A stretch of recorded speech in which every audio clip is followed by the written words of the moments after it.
সাধারণ একজন ব্যাংক কর্মচারী, যার নুন আনতে পান্তা ফুরানোর দশা। ধারের টাকা পরিশোধ করতে পারে না বলে মুখ লুকিয়ে রাখত সবসময়।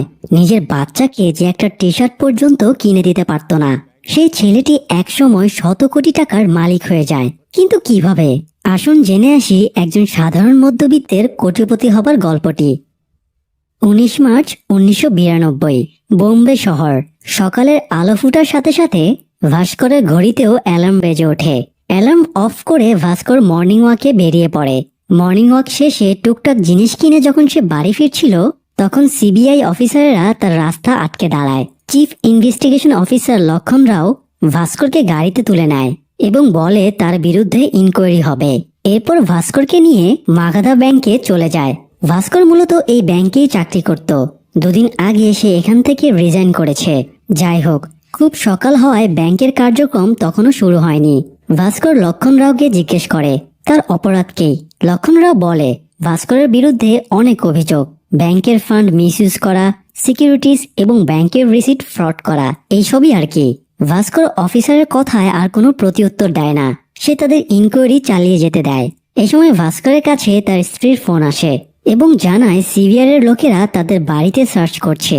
ভাস্কর স্ত্রীকে তাদের কোঅপারেট করতে বলে। তো এখন কথা হলো, এই যে ভাস্কর চুপচাপ আছে, এর কারণ কি?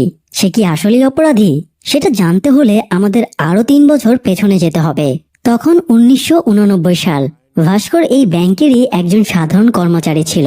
তার মাসিক বেতন ছিল মাত্র 6,000 টাকা, আর ব্যাংক লোন ছিল 36,000 টাকা। সেই সাথে টুকটাক ধার বাকি তো ছিলই। ভাস্কর চাকরির ক্ষেত্রে নিজের কাজের ব্যাপারে অত্যন্ত ডেডিকেটেড ছিল। সে 3 বছরে 3 বার সেরা এমপ্লয়ি হওয়ার অ্যাওয়ার্ডও পেয়েছে। আপাতত তার টার্গেট এমআরএম বা অ্যাসিস্ট্যান্ট রিজিওনাল ম্যানেজার পোস্টের উপরে, কারণ 1 মাস পরে বর্তমান এমআরএম রিটায়ার করবে। ভাস্করের ধারণা ওনার রিটায়ারের পরে সেই পদটা পাবে। ভাস্কর আরেকটা জিনিসের উপরে খুব ইন্টারেস্টেড, সেটা হলো মারুতি 800 মডেলের গাড়ি। এই গাড়িটা ব্যাংকের সম্পত্তি। গাড়িটা যার ছিল সে এটার লোন শোধ করতে পারেনি, তাই ব্যাংক গাড়িটা সিজ করে এখানে ফেলে রেখেছে। ভাস্কর রোজ গাড়িটা দেখে আর ভাবে এই গাড়িটা যদি সে কিনতে পারত, কিন্তু তার আগে তো নিজের নেওয়া লোনগুলো শোধ করতে হবে, তা না হলে এরকম স্বপ্ন দেখা বৃথা। যাই হোক, বেতনের টাকায় ভাস্কর কুলাতে পারত না, তাই সে একটা সাইড ইনকামের পথ বের করে। ব্যাংকে আসা কাস্টমারদের সে ফর্ম পূরণ করে দিত, আর এভাবে এক্সট্রা কিছু টাকা ইনকাম হয়ে যেত। তো কাজ শেষ করে বাড়ি ফেরার সময় কলোনির ভেতর দিয়ে যাবার সময়ে অনেক মানুষ ভাস্করের দিকে বিরক্তি ভরে তাকাতো, কারণ তারা সবাই ভাস্করের কাছে টাকা পায়। ভাস্কর অবশ্য তাদের আজ দেব কাল দেব বলে কোনো রকমে দাবিয়ে রাখত। এতগুলো চোখকে ফাঁকি দিয়ে শেষমেশ সে বাড়িতে পৌঁছায়। ভাস্করের বাড়িতে আছে তার বাবা প্রহ্লাদ কুমার, যিনি একসময় চার্টার্ড অ্যাকাউন্টেন্ট ছিলেন। রিটায়ারমেন্টের পরে বন্ধুর সাথে ব্যবসা শুরু করেন, কিন্তু ওনার বন্ধু নাকি ধোকা দিয়ে সব টাকা মেরে দেয়। সেই থেকে উনি আর কারোর সাথে সেভাবে কথা বলেন না, ঘর থেকেও বের হন না। ভাস্করের মা ছোটবেলাতেই মারা গিয়েছে। এক ভাই আছে যে ইঞ্জিনিয়ারিং পড়ছে, এক বোন ডিগ্রি কলেজে পড়ছে। এছাড়া ভাস্করের স্ত্রী এবং এক ছেলে রয়েছে। এই হলো ভাস্করের ফ্যামিলি। এদের নিয়ে কোনো রকমে কষ্টমষ্ট করে তার দিন কাটছে। যাই হোক, আজ রাতে ভাস্করের শালার ছেলের জন্মদিন ছিল, তো এই জন্য তারা সেখানে যাওয়ার জন্য রেডি হচ্ছিল। ভাস্করের স্ত্রী সুমতি বলে তাদের কোনো একটা গিফট নিয়ে যাওয়া উচিত, কিন্তু ভাস্করের কাছে গিফট কেনার মতো কোনো টাকা ছিল না। আবার আত্মীয়র বাড়ির অনুষ্ঠান, খালি হাতেও যেতে পারবে না। তাই তারা বাধ্য হয়ে ছেলে কার্তিকের প্রিয় খেলনাটা গিফট হিসেবে নিয়ে যায়। ভাস্কর গরিব ছিল বলে শ্বশুর বাড়িতেও সে কোনো সম্মান পেত না, কেউ তার সাথে ভালো ব্যবহারও করতো না, কেমন যেন এড়িয়ে চলতো। তো ভাস্করের জন্য তার স্ত্রী ছেলেও সেখানে তেমন একটা গুরুত্ব পেত না। সুমতির মা চায় সে ভাস্করকে ছেড়ে দিক, উনি সুমতির আবার বিয়ে দেবেন। মায়ের মুখে কথাটা শুনে সুমতি খুব আপসেট হয়। এরপরে সে আরেকটা আপসেট হবার মতো ঘটনা ফেস করে। জন্মদিনের কেক কাটার পরে সুমতির ভাবি বাচ্চাদের কেক দিচ্ছিল, সেখানে কার্তিকও ছিল। সে কার্তিককে একটা ছোট পিস দেয়। কার্তিক একটা বড় পিস চাইলে সে কার্তিককে বলে তুমি এতটুকুই ডিজার্ভ করো। আড়াল থেকে দৃশ্যটা দেখার পরে সুমতি খুব রেগে যায়। সে তখন কার্তিক আর ভাস্করকে নিয়ে বের হয়ে যায়। এরপরে তারা একটা ক্যাফেতে আসে। কার্তিকের খিদে পেয়েছিল, তাই ভাস্কর বার্গার আনতে যায়, কিন্তু তার কাছে 3টা বার্গার কেনার মতো টাকা ছিল না। সে দোকানদারকে বলে 2টা বার্গার দিতে। দোকানদার ভাস্করের পরিস্থিতি বুঝতে পেরে 2টার দাম নিয়ে তাকে 3টা বার্গারই দেয়। খাবার পেয়ে কার্তিক খুশি হলেও সুমতি খুব আপসেট হয়েছিল। এরকম অভাব, দুর্দশা, অপমান, তাচ্ছিল্য সে আর সহ্য করতে পারছিল না। ভাস্কর ভরসা দেয় একদিন সব ঠিক হয়ে যাবে। এবারের মতো সে কোনো রকমে সুমতিকে শান্ত করে নেয়। পরের দিন অফিসে যাওয়ার পরে ভাস্করের কাছে অ্যান্টনি নামের একজন লোক লোনের জন্য আসে। এই লোকটা গতকালও লোনের জন্য এসেছিল, কিন্তু লোকটার কাছে বন্ধক রাখার মতো কিছুই ছিল না, তাই ভাস্কর তাকে ফেরত পাঠিয়ে দিয়েছিল। তবুও লোকটা তার পিছু ছাড়ছে না। ভাস্কর তার বন্ধু এবং অফিসের পিয়ন সাম্বাকে বলে এই লোকটাকে হ্যান্ডেল করতে। সাম্বা উল্টো ভাস্করকে বলে সেজন্য অ্যান্টনিকে হেল্প করে। অ্যান্টনির ইলেকট্রনিক পার্টসের বিজনেস আছে। সে মালয়েশিয়া থেকে 30টা টিভি আনিয়েছিল। এগুলোর দাম 2.5 লাখ টাকা। তো যে জাহাজে টিভিগুলো আসার কথা সেই জাহাজের ক্যাপ্টেন অ্যান্টনির বন্ধু। তার সাথে অ্যান্টনির ডিল হয়েছিল, সে অ্যাডভান্স 50,000 টাকা দেবে আর মাল ডেলিভারির পরে বাকি 2 লাখ টাকা পরিশোধ করবে। কিন্তু তার বন্ধু এখন বেঁকে বসেছে। সে বলেছে তাকে পুরো টাকা পরিশোধ করলে তবেই ডেলিভারি দেবে, না হলে টিভিগুলো নিলামে বিক্রি করে দেবে। তো এই জন্যই অ্যান্টনির লোনের প্রয়োজন। সাম্বা ভাস্করকে বুদ্ধি দেয়। ভাস্করের শালা কনস্ট্রাকশন কাজে প্রচুর টাকা কামিয়েছে। সে যদি 2 লাখ টাকা ম্যানেজ করে অ্যান্টনিকে দেয় তাহলে সে টিভিগুলো ছাড়িয়ে নিতে পারবে। আর বর্তমানে ইন্ডিয়াতে টিভির যেমন চাহিদা তেমনি দামও বেশি। অ্যান্টনি টিভিগুলো বিক্রির পরে লাভের একটা অংশ ভাস্কর আর সাম্বাকেও দেবে। ভাস্কর সাম্বা আর অ্যান্টনির প্রস্তাবে হ্যাঁ না কিছুই বলে না। সে ভেবে দেখবে জানিয়ে অ্যান্টনিকে আপাতত বিদায় করে। পরের দিন সকালে ভাস্কর বাড়ি থেকে অফিসের জন্য বের হচ্ছিল, তখন তার এক পাওনাদার পাটেল ভাই তাকে আটকায়। এই লোক ভাস্করের কাছে 10,000 টাকা পেত। সে ভাস্করের সাথে খুব খারাপ ব্যবহার করে, ভাস্করকে অপমান করে তার স্কুটারটা নিয়ে চলে যায়। স্কুটার না থাকায় ভাস্কর ট্যাক্সিতে করে অফিসে যাওয়ার প্ল্যান করে, কিন্তু তার কাছে ভাড়া ছিল না, তাই দৌড়ে সে অফিসে যায়। অফিসে গিয়ে সে আরেকটা শক খায়। তার যে প্রমোশনটা পাওয়ার কথা ছিল সেই প্রমোশনটা অন্য কেউ পেয়ে গিয়েছে। এটা নিয়ে ভাস্কর খুব আপসেট হয়ে যায়। এই মধ্যে সাম্বা একটা রেফারেন্স লেটার ভাস্করকে দেখায় এবং বলে এজিএম স্যার সুধীরের কাছে টাকা খেয়ে তার নাম জিএম স্যারের কাছে সাজেস্ট করেছিল। এই লেটারে সুধীর ছাড়া আর কাউকেই রেফার করা হয়নি। এটা দেখে ভাস্কর খুব রেগে যায়। সে সোজা এজিএম স্যারের কাছে গিয়ে এটা সেটা বলতে শুরু করে। তখন এজিএম স্যারও রেগে যায় আর বলে ভাস্কর যে চাকরির পাশাপাশি মানুষের ফর্ম পূরণ করে টাকা নেয় এটা তিনি জানেন। তিনি জিএম স্যারের কাছে এই ব্যাপারে কমপ্লেন করবেন। এটা শুনে ভাস্কর ঘাবড়ে যায়। চাকরি বাঁচাতে সে এজিএম এর হাত পা ধরে কান্নাকাটি শুরু করে। শেষে অফিসের অন্যদের সুপারিশে এজিএম এবারের মতো ভাস্করকে মাফ করে দেয়। তবে এই ঘটনা থেকে ভাস্কর শিক্ষা পায়, ভালো মানুষ হয়ে এই দুনিয়ায় টেকা যাবে না। সে আবার ভিন্ন পথে পা বাড়ায়। ভাস্কর অ্যান্টনিকে ডাকে এবং তাকে 2 লাখ টাকা তুলে দেয়। অ্যান্টনিকে টাকা দিতে দেখে সাম্বা জিজ্ঞেস করে ভাস্কর এত টাকা কোথায় পেল। ভাস্কর বলে সে ব্যাংকের ভোল্ট থেকে এই টাকা নিয়েছে। সাম্বা ভয় পেয়ে যায়। এই কথা জানাজানি হলে চাকরিটা তো যাবেই, সাথে জেল জরিমানা তো আছেই। এছাড়া ভাস্করের মতো সৎ মানুষের এরকম কাজ মানায় না।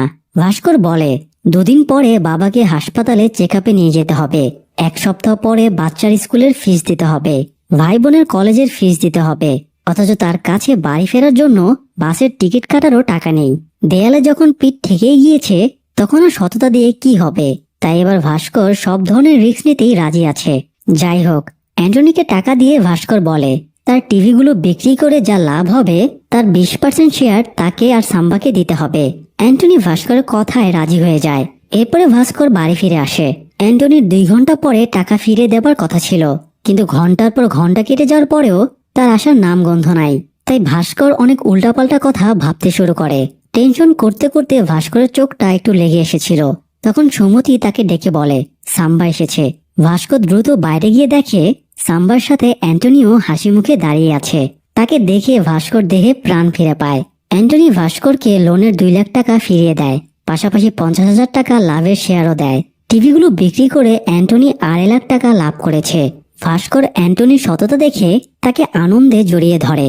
লাভের টাকা নিয়ে ভাস্কর পাটেলের কাছে চলে যায় এবং তার ধার শোধ দিয়ে নিজের স্কুটার ছাড়িয়ে নিয়ে আসে। আর এরপর থেকেই ভাস্করের জীবনের পালাবদল শুরু হয়। ভাস্কর অ্যান্টনির কাছে শুনেছিল ইন্ডিয়াতে টিভির প্রচুর চাহিদা।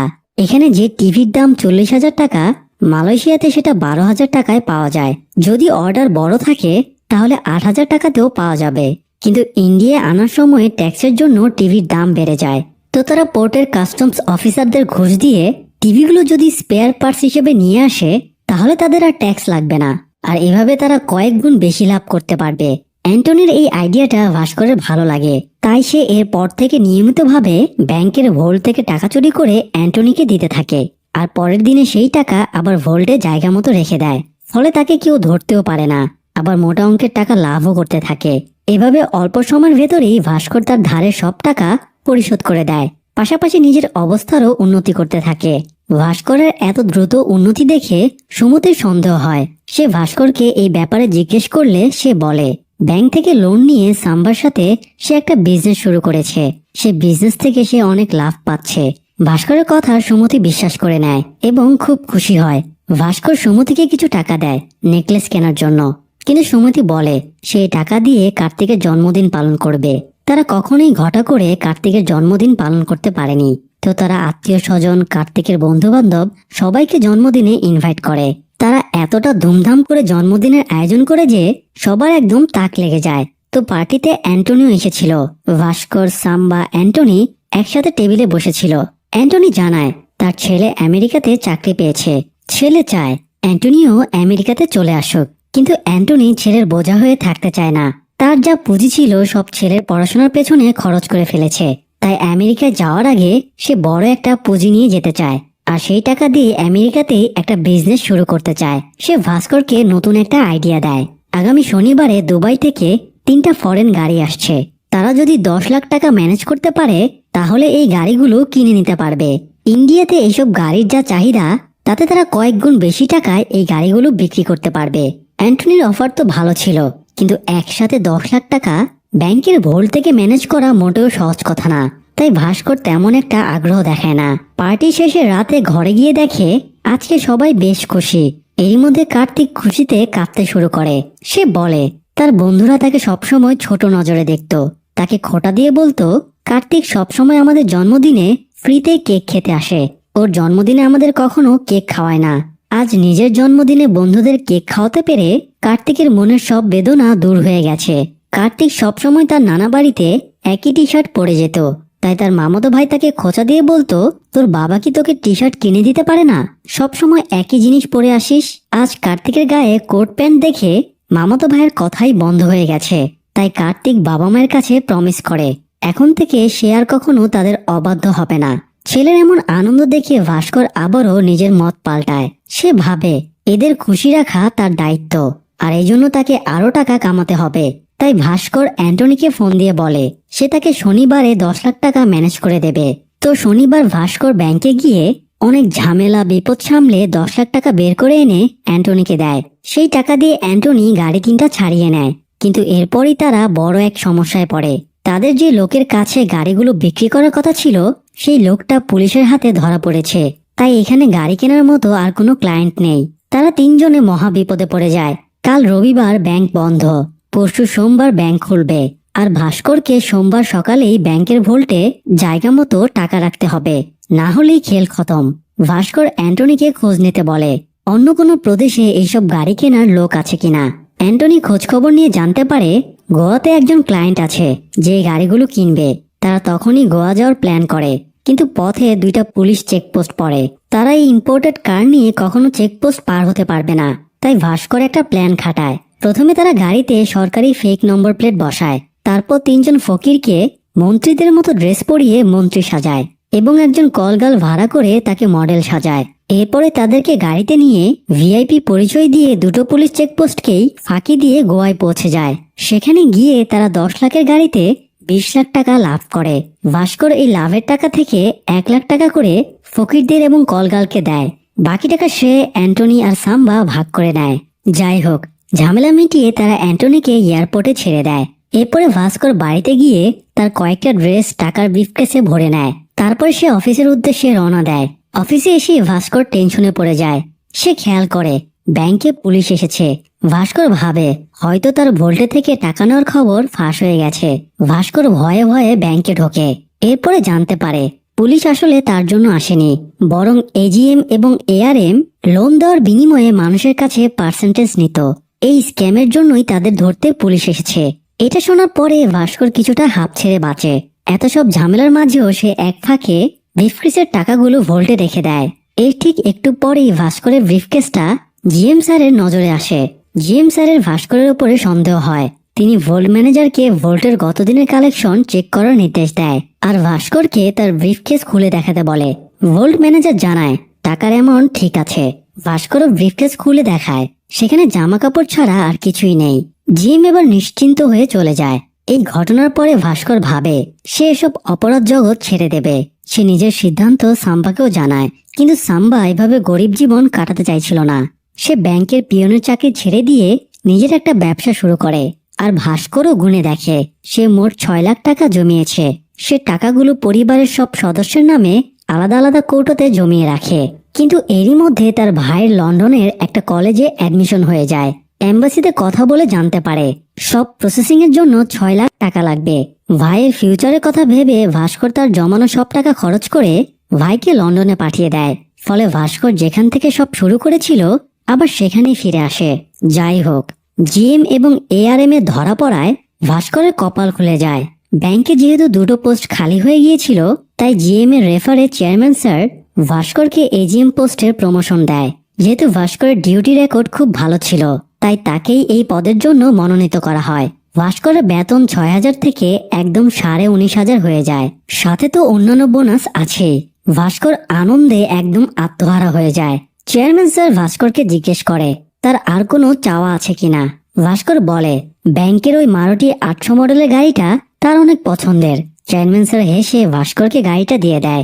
এজিএম হিসেবে কাজ শুরু করার আগে চেয়ারম্যান স্যার ভাস্করকে একজন স্পেশাল ক্লায়েন্টের ব্যাপারে সাবধান করে দেয়, যার নাম হার্ষা মেহরা।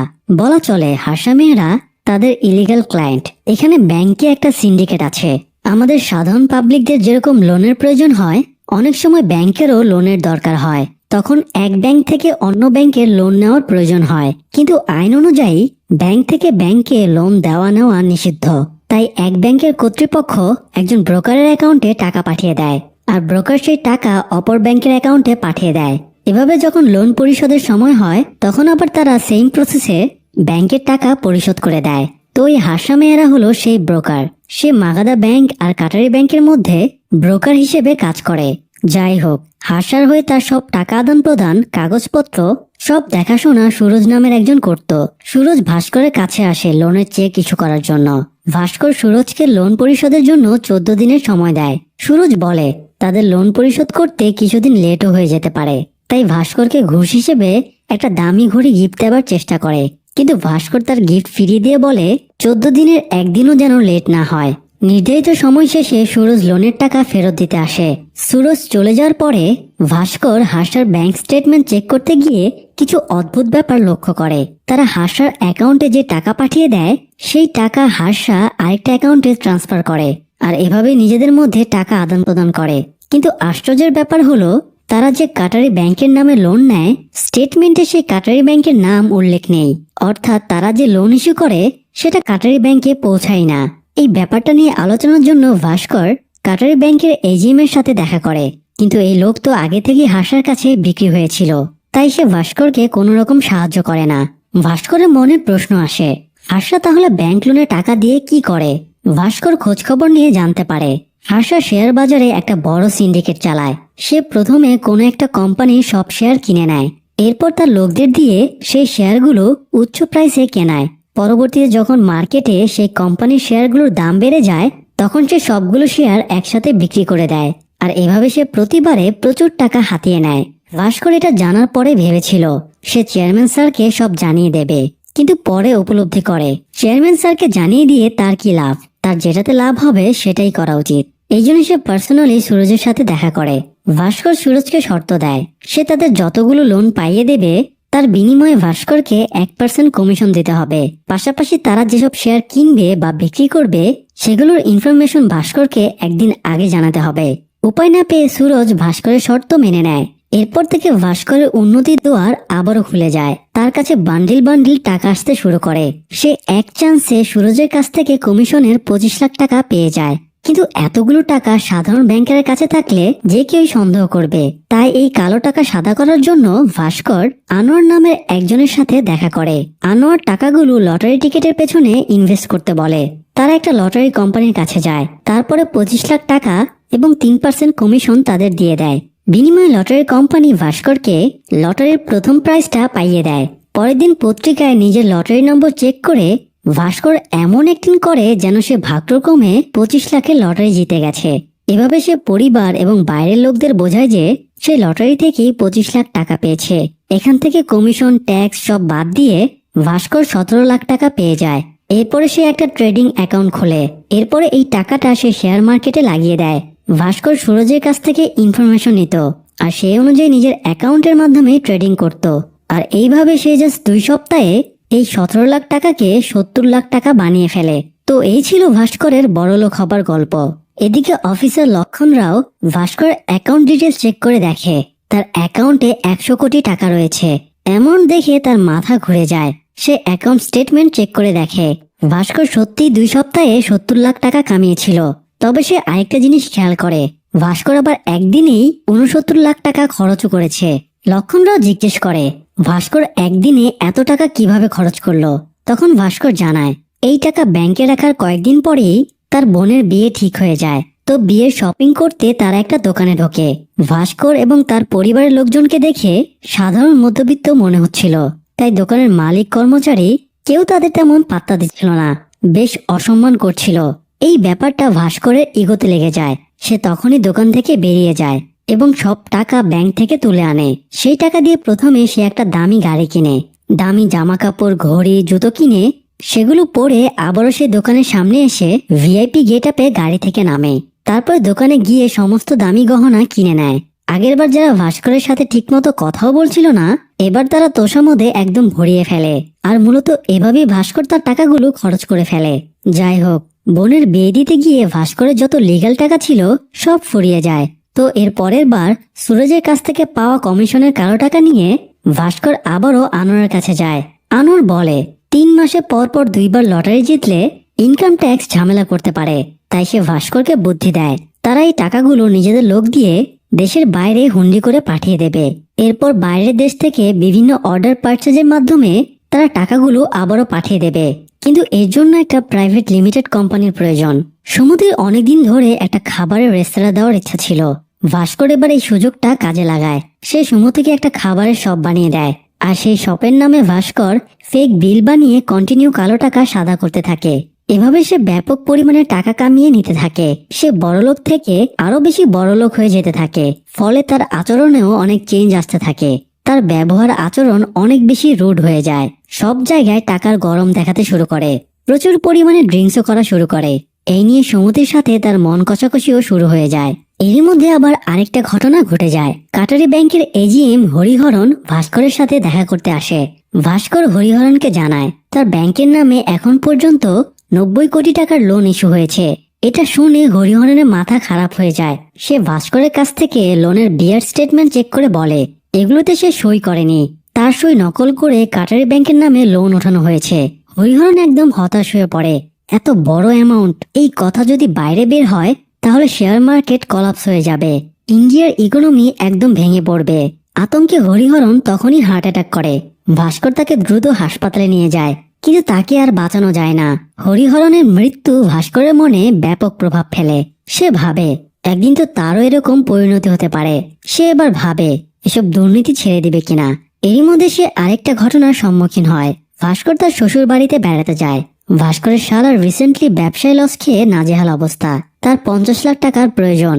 সুমতির মা আর ভাবি সুমতিকে রিকোয়েস্ট করছিল সেই জন্য ভাস্করকে বুঝিয়ে তার ভাইয়ের জন্য 50 লাখ টাকার ব্যবস্থা করে দেয়।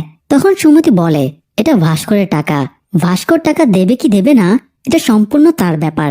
তো এই ব্যাপারটা নিয়ে সুমতির সাথে তার মায়ের একটু তর্কাতর্কি হয়ে যায়। তর্কের এক পর্যায়ে সুমতির মা তাকে খোঁটা দিয়ে বলে আমি তোকে হোমমেড ফুডের বিজনেস প্ল্যান দিয়েছিলাম বলেই তোরা ইনকাম করে খেতে পারছিস।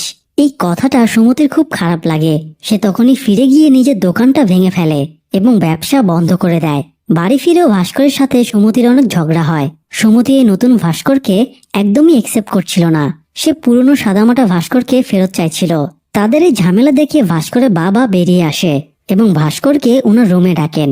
ভাস্করের বাবা অনেকগুলো পে বিলের রিসিট ভাস্করকে দেখায়, যেগুলো সুমতির দোকানের পে বিলের ডকুমেন্টস।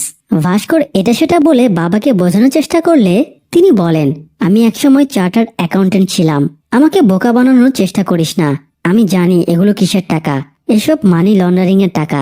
তুই যে খেলায় নেমেছিস এটা খুব ডেঞ্জারাস একটা গেম। একসময় টাকা কামানো পরিবারের চাহিদার জন্য ছিল, কিন্তু এখন তোর টাকার লোভ লেগে গেছে। দ্রুত টাকা কামানো আর দ্রুত গাড়ি চালানো দুটোই সাংঘাতিক এবং প্রাণঘাতী। তাই এই পথ থেকে সরে যা। বাবার কথা আমলে নিয়ে ভাস্কর বেরিয়ে আসে এবং দেখে সুমতি তাদের সব কথা শুনে ফেলেছে। এতে তাদের মধ্যে রেষারেষি আরো বেড়ে যায়। তো এরপরে ভাস্কর সিদ্ধান্ত নেয় সেসব অন্যায় কাজ ছেড়ে দেবে। এই জন্যই প্রথমে সে তার ট্রেডিং কোম্পানি বন্ধ করে দেয়। পরের বার যখন সুরজ হাসার লোনের পেপারস নিয়ে আসে, ভাস্কর সেই পেপারস ছিঁড়ে ফেলে এবং সুরজকে বের করে দেয়। এমনকি সে জিএম এবং চেয়ারম্যান স্যারের নির্দেশও অমান্য করে নিজের সিদ্ধান্তে অটল থাকে। ভাস্কর যতগুলো মানুষের সাথে খারাপ ব্যবহার করেছিল তাদের সবার কাছে ক্ষমা চায়। ভাইকে লন্ডনে বাড়ি কেনার জন্য টাকা পাঠায়, বোনের নামে দুটো বাড়ি লিখে দেয়, শালাকেও 50 লাখ টাকা দেয়। পাশাপাশি শালাকে এটাও বলে তারা এই টাকা ফেরত দিতে হবে না, বিনিময়ে তার লাভের 10% শেয়ার যেন সাম্বাকে দেয়, কারণ সাম্বা ব্যবসায় লস খেয়ে সর্বশান্ত হয়ে গেছে। পাটেলের বাইক একবার ভাস্করের গাড়ির সাথে ধাক্কা খেয়েছিল, সে পাটেলের বাইক ভেঙে দিয়েছিল। এবার সে পাটেলকেও সরি বলে তাকে একটা নতুন বাইক কিনে দেয়, এমনকি নিজের প্রিয় মারুতি গাড়িটাও আরেকজন লোককে গিফট করে দেয়। এভাবে ভাস্কর তার প্রাপের প্রায়শ্চিত্ত করে, ফলে সুমতির সাথেও তার মন কষাকষি ঠিক হয়ে যায়। কিন্তু তার এই ভালো হয়ে যাওয়া সবাই মেনে নিতে পারেনি। হাসার লোন অ্যাপ্রুভ না হয় জিএম স্যার ভাস্করকে ডেকে পাঠায় এবং লোন অ্যাপ্রুভ করতে ফোর্স করে।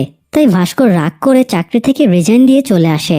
ভাস্করের এরকম সিদ্ধান্তে অফিসের সবাই খুব অবাক হয়ে যায়। তাছাড়া অফিসের সবাই ভাস্করকে খুব পছন্দ করত, তাই তার চলে যাওয়ায় সবাই অনেক আপসেটও হয়। আর এই চাকরি ছাড়ার 2 দিন পরেই, মানে আজকে সকালে সিবিআই অফিসারেরা ভাস্করকে তুলে নিয়ে আসে। তো এই ছিল ভাস্করের এখন পর্যন্ত ঘটা সমস্ত কাহিনী। এবার দেখা যাক এরপরে তার সাথে আর কি কি ঘটে। সিবিআই অফিসার লক্ষণ রাও ভাস্করকে বলে ভাস্কর টেকনিক্যালি তার কালো টাকাকে সাদা করেছে, তাই তারা ভাস্করের উপরে মানি লন্ডারিং এর অভিযোগ আনতে পারবে না। তবে ইনকোয়ারির জন্য তারা ভাস্কর আর সুমতির ব্যাংকের ট্রানজাকশন স্টেটমেন্ট আইটি আর ইডি ডিপার্টমেন্টে পাঠিয়ে দিয়ে তাদের অ্যাকাউন্ট ফ্রিজ করে দিতে পারবে। তখন অ্যাকাউন্ট আনফ্রিজ করতে ভাস্করের এই অফিস থেকে সে অফিস চক্কর কাটতে কাটতেই জীবন পার হয়ে যাবে। অ্যাকাউন্ট আর কখনো সচল হবে না। তাই লক্ষণরাও ভাস্করকে অফার করে সে যদি বাঁচতে চায় তাহলে যেন সে গ্রো হাই কোম্পানির নামে 100 কোটি টাকার একটা চেক বানায় আর সেই টাকাটা হাসার অ্যাকাউন্টে ট্রান্সফার করে দেয়। হাসার টাকাটা আবার এই ব্যাংকে ট্রান্সফার করে দেবে, এতে ভাস্করও বেঁচে যাবে, আবার ব্যাংকের টাকা ব্যাংকেই থেকে যাবে। লক্ষণ রাওয়ের ঢিল শুনে এবার ভাস্কর বুঝতে পারে এই লোকও পুরো স্ক্যামের সাথে জড়িত। ভাস্কর কোনো সিদ্ধান্ত নেওয়ার আগেই অফিসে জিএম এবং চেয়ারম্যান চলে আসে আর তারা ভাস্করকে দিয়ে জোর করে চেকে সাইন করে নেয়। ভাস্করও চেকে সাইন করে দিয়ে হাসতে হাসতে বেরিয়ে যায়। ওরা ভেবেছিল ভাস্করের গল্পটা হয়তো এখানেই শেষ, কিন্তু আসল ধামাকা হয় যখন তারা চেকটা ট্রানজাকশন করতে যায়। তারা জানতে পারে ভাস্কর 10 দিন আগেই তার অ্যাকাউন্টে সব টাকা উঠিয়ে নিয়েছে, সেই সাথে অ্যাকাউন্টটাও ডিঅ্যাক্টিভেট করে দিয়েছে। এটা শুনে তো সবার মাথায় হাত। তারা ভাবতে থাকে এই ভাস্কর এখন আছে কোথায়। ভাস্কর অবশ্য ততক্ষণে প্লেনে বসে আছে এবং কিছুক্ষণের মধ্যেই আমেরিকাতে ল্যান্ড করবে। আসলে ভাস্কর আগে থেকেই জানতো তার সাথে খারাপ কিছু ঘটবে, তাই সে কয়েক সপ্তাহ আগেই বাবার সাথে সবটা শেয়ার করে। ভাস্করের বাবা তাকে দেশ ছেড়ে দেবার সাজেশন দেয়। তো এই জন্য ভাস্কর একজন ব্রোকারের সাথে দেখা করে। ব্রোকার জানায় 1 কোটি টাকা খরচ করলেই আমেরিকার কন্ডিশনাল গ্রিন কার্ড পাওয়া যাবে আর 5 বছর পরে সিটিজেনশিপ। তো ভাস্কর আমেরিকায় যাওয়ার প্রস্তুতি নিতে থাকে। এছাড়া আমেরিকায় তো অ্যান্টোনিও ছিল। ভাস্কর তার কাছেও হেল্প নেয় এবং তার মাধ্যমে সেখানে একটি হোটেল কিনে নেয়। বাকি টুকটাক কাজগুলোর জন্য সে তার বাবার বিভিন্ন পরিচিত লোকদের কাছে হেল্প নেয়। এভাবে সে খুব অল্প সময়ের মধ্যেই আমেরিকার ভিসা প্রসেসিং করে ফেলে আর এভাবে সে পরিবার নিয়ে সেফলি দেশ ছেড়ে আমেরিকা যেতে সক্ষম হয়। তবে দেশ ছাড়ার আগে ভাস্কর আরেকটা ধামাকা করে দেয়। সে আরবিআই ডিপার্টমেন্টে চেয়ারম্যান এবং জিএম এর স্ক্যামের ব্যাপারে জানিয়ে দেয়। ফলে আরবিআই টিম মাগাদা ব্যাংকে ইনকোয়ারি করতে চলে আসে। ব্যাংকের স্টেটমেন্ট চেক করে তারা হাসা মেহরার নামটাও পেয়ে যায়। শুধু তাই না, এই কেসে সিবিআই অফিসার লক্ষণ রাও ফেসে যায়। এদের সবার ঘন্টা বাজিয়ে দিয়ে ভাস্কর আমেরিকায় গিয়ে ফুলদমে হোটেল ব্যবসা চালাতে থাকে আর শান্তিতে পরিবার নিয়ে জীবন কাটাতে থাকে। সেই সাথে লাকি ভাস্করের গল্পটাও এখানেই শেষ হয়ে যায়। দর্শক, টাকা কামানোতে কোনো দোষ নেই, কিন্তু টাকা কামাতে গিয়ে যেন নিজের সততা, নৈতিকতা, বিবেকের বিসর্জন না যায়। মনে রাখবেন, টাকা গুরুত্বপূর্ণ, কিন্তু টাকাই সবকিছু না। টাকা দিয়ে সুখ, শান্তি, সম্পর্কের মান বজায় রাখা যায় না। তাই টাকা ইনকামের পাশাপাশি আমাদের আদর্শ মানুষও হয়ে উঠতে হবে। দর্শক, আজ এ পর্যন্তই। দেখা হবে পরের আয়োজনে।